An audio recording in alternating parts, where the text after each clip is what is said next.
Hello friends, welcome to value addition. Value addition में हम आपके लिए लाते हैं छोटी छोटी कहानियां, कुछ ऐसी कहानियां जो रोज आपकी जिंदगी में थोड़ा थोड़ा वैल्यू ऐड करेंगी, जो over a period of time आपकी पर्सनैलिटी को एक बेहतरीन शेप दे सकते हैं। तो चलिए सुनते हैं आज की कहानी। आज की कहानी हमने आपके लिए लाई है गाँव से। एक गाँव में एक बड़े जमींदार हुआ करते थे जिनका नाम था राम सिंह। राम सिंह ने जिंदगी भर बहुत मेहनत की और बहुत धन अर्जित किया। उनकी बहुत सारी जमीनें भी थी जहां से बहुत अच्छी खेती हुआ करती थी और उनका घर हमेशा फुला फला रहता था। राम सिंह अपनी जिंदगी से बहुत खुश थे और उनके पास हर वो चीज थी जिसकी उनको जरूरत थी, लेकिन सिर्फ एक चीज से वो डिससेटिस्फाइड रहा करते थे और उनकी इस डिससेटिस्फैक्शन का कारण था उनका बेटा अमित सिंह। अमित एक 20 साल का नौजवान था, लेकिन एक्सट्रीमली आलसी था। दिन भर घर में सोया रहता था, कुछ भी काम नहीं करता था और फादर को तो बिल्कुल हेल्प नहीं करता था। और इसी के चलते राम सिंह को चिंता लगी रहती थी कि ये लड़का आगे जाके कैसा करेगा। राम सिंह ने बहुत कोशिश की, लेकिन अमित सिंह का आलस नहीं गया। उसको सुधारने की जितनी कोशिश की गई, हर कोशिश विफल रही। 2 साल हो गए और राम सिंह की तबीयत बहुत बुरी तरह से खराब हो गई और उनको ये पता चल गया कि अब उनके पास ज्यादा समय बचा नहीं। उन्होंने अपने बेटे अमित सिंह को बुलाया और कहा, देखो बेटा, अब मेरे पास ज्यादा समय है नहीं। मैंने जिंदगी भर बहुत मेहनत की और तुम्हारे लिए बहुत सारा धन अर्जित किया है, लेकिन वो धन मैंने यहाँ नहीं रखा। इस गाँव में मेरे बहुत दुश्मन है और अगर मैं सारा धन इस गाँव में रख देता तो शायद तुम्हारे हाथ कुछ भी नहीं लगता। इसीलिए वो सारा धन मैंने बहुत दूर के एक पेड़ के नीचे दबा कर रखा है। तुमको जाना है और वो ट्रेजर खुद के लिए ढूंढ कर लाना है और एक बहुत अच्छी जिंदगी जीनी है।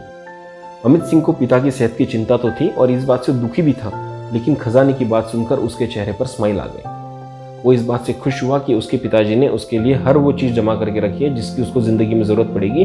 उसको ये बात समझ गई कि उसको जिंदगी में जो कुछ लगने वाला था उसके लिए बहुत बड़ा खजाना उसके पिताजी छोड़ कर जा रहे हैं और उस खजाने के मिल जाने के बाद उसको जिंदगी में कुछ और करने की जरूरत ही नहीं होगी। तो उसने पिताजी को पूछा, पिताजी क्या मैं वो खजाना पा सकता हूँ? तो राम सिंह ने अपने तकिए के नीचे से एक नक्शा निकाला और अमित सिंह के हाथ में दिया। राम सिंह अमित को बोले, ये जगह थोड़ी सी दूर है, तुमको जाने में 6 महीना लग सकता है, लेकिन जब इस जगह पर पहुंचोगे तो वहां एक बड़ा सा बरगद का पेड़ होगा, उसके नीचे की जमीन खोदना, तुमको उसके नीचे बहुत बड़ा खजाना मिलेगा। अमित सिंह खुश हो गया और अगले ही दिन निकल पड़ा। जब अमित सिंह निकला तो साथ में बहुत सारा खाना और बहुत सारे पैसे लेकर निकला था। उसको रास्ते में किसी चीज की कमी नहीं हुई, उसके पास बहुत खाना था और जहां जहां उसका खाना खत्म हो जाता वो पैसे से और खाना खरीदकर आगे बढ़ने लगता था। पूरी सुविधा और ऐशो आराम के साथ सफर करते करते फाइनली अमित वहां तक पहुंचा जहां पर वो खजाना था। उसके पैसे अब खत्म होने लगे थे, लेकिन उसको इस बात की कोई चिंता नहीं थी कि उसको पता था उसको जब खजाना मिल जाएगा तो वापस वो बहुत आराम से जा सकता था। 6 महीने बाद अमित उस जगह पर पहुंचा जो नक्शे में दी गई थी। वहां पर उसने देखा सच में एक बहुत बड़ा सा बरगद का पेड़ था। उसने तुरंत ही कुछ औजार जमाए और खुदाई करने लगे। पूरे 3 दिन तक बरगद के नीचे की जमीन अमित खोदते रहा, लेकिन 3 दिन के बाद अमित को वहां पर कुछ भी नहीं हुआ। खजाना तो दूर, एक सिक्का तक अमित को हासिल नहीं हुआ। अमित समझ गया कि उसके पहुंचने से पहले ही किसी ने यह खजाना निकाल लिया है और अब वहां पर कोई खजाना बचा नहीं है। 2 दिन तक अमित बहुत निराश रहा, लेकिन फाइनली उसने घर जाने का डिसीजन लिया। लेकिन उसको पता था कि इस बार घर जाना इतना आसान नहीं होगा। उसके पूरे पैसे खत्म हो चुके थे, उसके पूरा खाना खत्म हो चुका था, अब उसके पास कुछ भी नहीं बचा था। अब उसके सामने एक बहुत बड़ा क्वेश्चन मार्क आ गया था कि मैं घर जाऊं कैसे। अमित ने फाइनली मन बना लिया कि वो घर जाएगा और रास्ते पर निकल चला। उसके पास पैसे तो थे नहीं, लेकिन उसको ये पता था कि मैं किसी ना किसी तरह से घर तो पहुंच ही जाऊंगा। वापसी के रास्ते में अमित को बहुत सारे गाँव लगने वाले थे। ऐसी एक गाँव में अमित पहुंचा। वहां पर उसने कुछ लोगों से गुजारिश की कि उसकी हेल्प करे और कुछ लोगों ने उसकी हेल्प भी की। अमित के कुछ 2 दिन तो वहां निकल गए, लेकिन 2 दिन बाद लोगों ने उसको पूछना शुरू किया कि हम तुमको फ्री में क्यों खिलाएं। तो लोगों ने उसको कहा कि जिस तरह से हम तुम्हारी हेल्प कर रहे हैं, तुम भी हमारे काम में हमारी हेल्प करो और हम तुमको खाना खिलाएंगे। अमित को ये बात पटी और अमित उनके साथ काम करने लगा। कभी किसी के साथ कुछ काम करता, कभी किसी के साथ कुछ काम करता। धीरे धीरे थोड़ा थोड़ा काम सीखता और वहां से जो भी पैसे मिलते उससे अपना गुजारा करता और पैसे बचाता। जब पैसे सफिशिएंटली बच जाते थे तो अमित दूसरे गाँव के लिए निकल जाता था। वहां फिर से कुछ लोगों की हेल्प करता, कुछ लोगों से हेल्प लेता, कुछ काम सीखता, लोगों की मदद करता और अपना पेट चलाता, फिर पैसे बचाता। ऐसे करते करते अमित बहुत सारे गांव से गुजरते हुए थोड़ा थोड़ा काम सीखते हुए आगे बढ़ते गया और पैसे बचाते गया और फाइनली 1.5 साल बाद अपने घर पहुंचा। जिस रास्ते को काटने के लिए उसको जाते वक्त सिर्फ 6 महीना लगा था, इस बार उसे 1.5 साल लग गया, क्योंकि उसके पास वो रिसोर्सेज थे नहीं। उसे रिसोर्सेज जमाने थे, अपना पेट पालना था, खुद को जिंदा रखना था और फिर वापस आना था। फाइनली 1.5 साल बाद जब अमित घर पहुंचा तो उसे एक बहुत अच्छी खबर मिली। उसके फादर अभी स्वस्थ थे और तंदुरुस्त थे।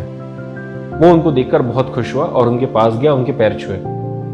पिताजी ने अमित की हालत देखी और समझ गए कि इसको खजाना तो मिला नहीं है और उन्होंने उससे पूछ लिया, क्या बेटा तुमको खजाना नहीं मिला? तो अमित बोला, नहीं पिताजी, मुझे खजाना नहीं मिला, शायद मेरे पहुंचने से पहले ही किसी और ने खजाने को निकाल लिया था।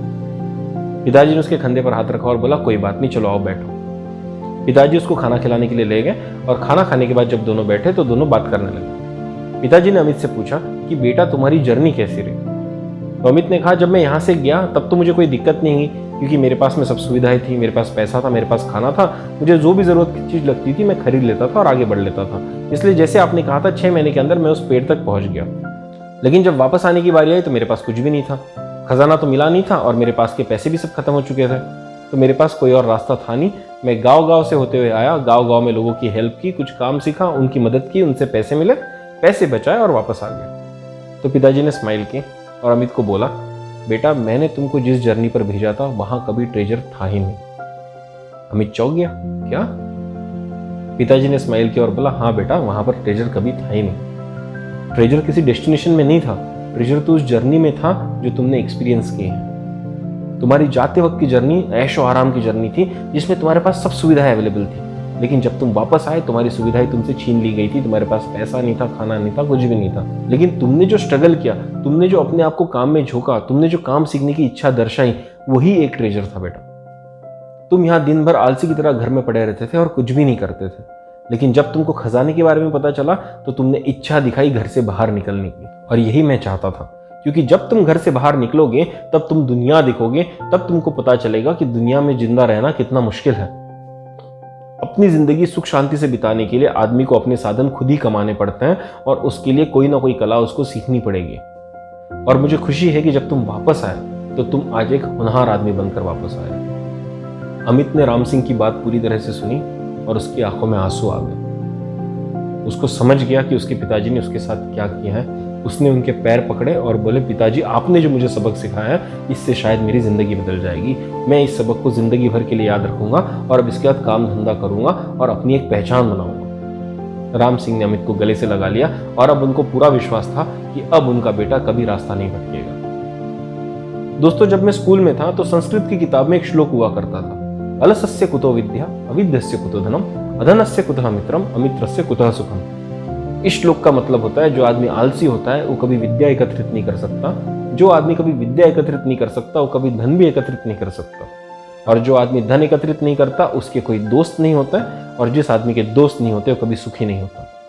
तो अगर आपको जिंदगी में सुख पाना है तो सबसे पहले आपको आलस छोड़ना होगा, क्योंकि जब आप आलस छोड़ेंगे तभी आप कोई स्किल गेन करेंगे, तभी आप विद्या गेन करेंगे, और जब आपके हाथ में स्किल आ जाएगा, आपके पास नॉलेज आ जाएगा, आप पैसा भी कमाएंगे, और जब आप पैसा कमाएंगे तो समाज में आपकी मान्यता बढ़ेगी, आपकी रेपुटेशन बढ़ेगी, और तब आपके दोस्त भी बनेंगे, और जब आपके दोस्त बनेंगे, आपके शुभ चिंतक बनेंगे, तभी आप जिंदगी में सुखी रह सकते हैं। ऐसा बहुत बार होता है कि जिंदगी में हम बहुत कुछ करना चाहते हैं लेकिन उसके लिए रिक्वायर्ड एफर्ट नहीं करना चाहते।